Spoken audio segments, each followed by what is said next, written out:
আসসালামু আলাইকুম। সেদিন ছিল 5 সেপ্টেম্বর।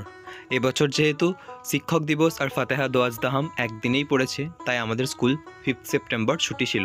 অনেক অনেক স্কুলে দেখলাম 4 সেপ্টেম্বর শিক্ষক দিবস পালন হয়ে গেছে। আমাদের স্কুলে ঠিক করা হয়েছিল 6 সেপ্টেম্বর শিক্ষক দিবস পালন করা হবে। আমি নিজের কাজ নিজে করতেই পছন্দ করি। স্কুল যেহেতু ছুটি ছিল আর আমি একদম সময় পাই না, তাই নিজের ঘরটাকে একটু গোছালাম আর আমার ওয়ার্ড্রপটাকে একটু গোছালাম। প্রচুর অগোছালো হয়েছিল। ওয়ার্ড্রপটা গোছাতে গিয়েই আমার এই ধুতি আর পাঞ্জাবিটা খুঁজে পেলাম।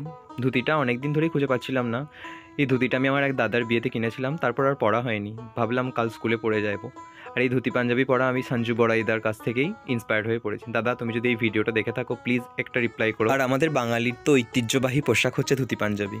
আমি একজন মুসলিম, তাও আমি ধুতি পাঞ্জাবি পরতে স্বাচ্ছন্দ্য বোধ করি। আমার মনে হয় না যে পোশাকে কখনো ধর্ম বর্ণ নির্বিশেষ থাকে। তাও অনেকজন অনেক কিছু বলে, বাদ দাও।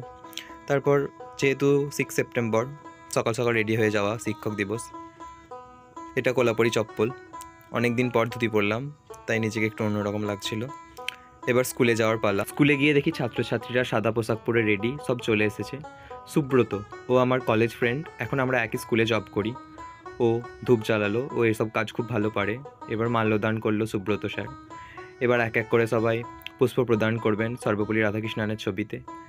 এই ছাত্রছাত্রীদের সঙ্গে শিক্ষকদের যে সম্পর্ক তা ভাষায় বর্ণনা করা কঠিন, কিন্তু বর্তমানে বাংলার এই শিক্ষকদের ওপর যে অত্যাচার হচ্ছে তা খুব তাড়াতাড়ি মিটে যাক এই কামনা করি।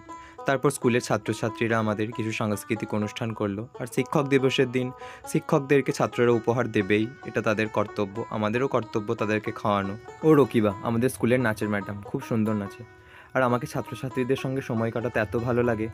জানি না ভবিষ্যতে কি হবে। ভিডিওটা ভালো লাগলে কমেন্ট করো।